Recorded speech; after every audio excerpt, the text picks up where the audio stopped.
Have you ever truly tested your solitude? Not that fake solitude filled with phones, screens, and the noise of scattered thoughts, but the solitude where you sit alone with yourself, with no voice but your own. Most people fear this moment because it demands a confrontation, a true confrontation with the self they've been running from in the crowds. Socrates once said, "Know thyself." If you truly reflect on these words, you'll see that the deepest journeys are not to distant lands, but into the depths of your own heart. Solitude is not a prison, as many believe it is a clear mirror where you see everything you've tried to hide from others. Marcus Aurelius, who often found wisdom in his seclusion, wrote, "Look within, there is a fountain of goodness that will never dry up." Imagine that this fountain has always been inside you while you search for it in the faces of others. How many times did you think your salvation lay in another person or another place, only to discover that you alone carry the key within? The Roman philosopher Seneca taught us that the wise person does not need crowds surrounding him to feel safe. He said he is free who is master of himself. True freedom begins when you no longer fear your own company.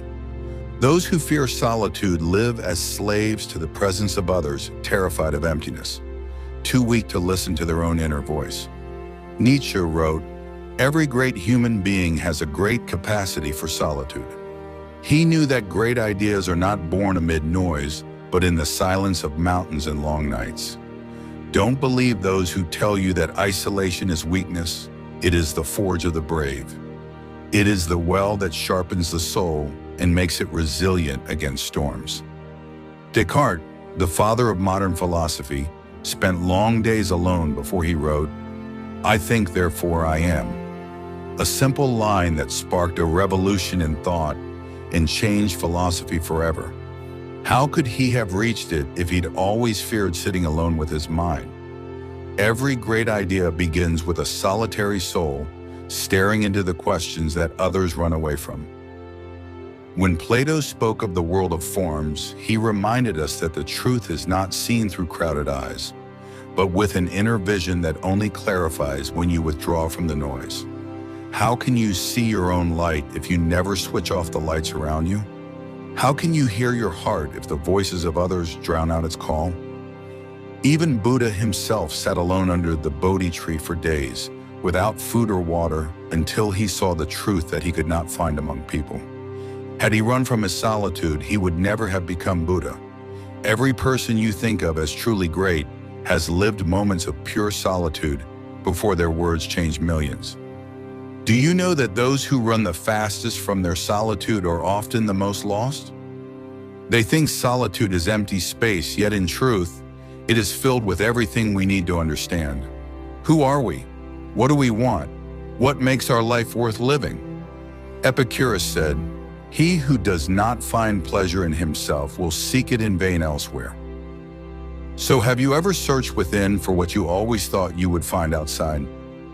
Take a moment now. Imagine yourself sitting alone on a distant mountaintop. No noise, no phone, no messages, no faces. Who are you there? Who are you when no one is watching? Marcus Aurelius wrote, "Everything we hear is an opinion, not a fact. Everything we see is a perspective, not the truth." Solitude teaches you to break down these perspectives and rebuild them with your own hands. Only alone do you truly understand what you love and hate, what you believe and reject. Only alone do you find the courage to be yourself without fear of judgment or ridicule. In your solitude, you will hurt, yes, but that pain is like a surgery that cleans the wounds of your soul so you can regain your clarity. You will see that isolation is not an absence of people, but a return to yourself.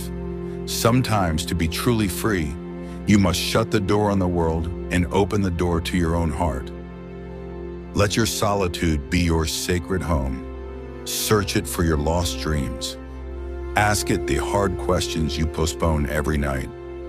Face your fear of emptiness, and you'll discover that it was never emptiness at all, but a space created to bring you back to your essence and never forget. One day when someone asks you, how did you endure? How did you become strong? How did you become free? You will smile and say, I learned to be alone, and that was the beginning.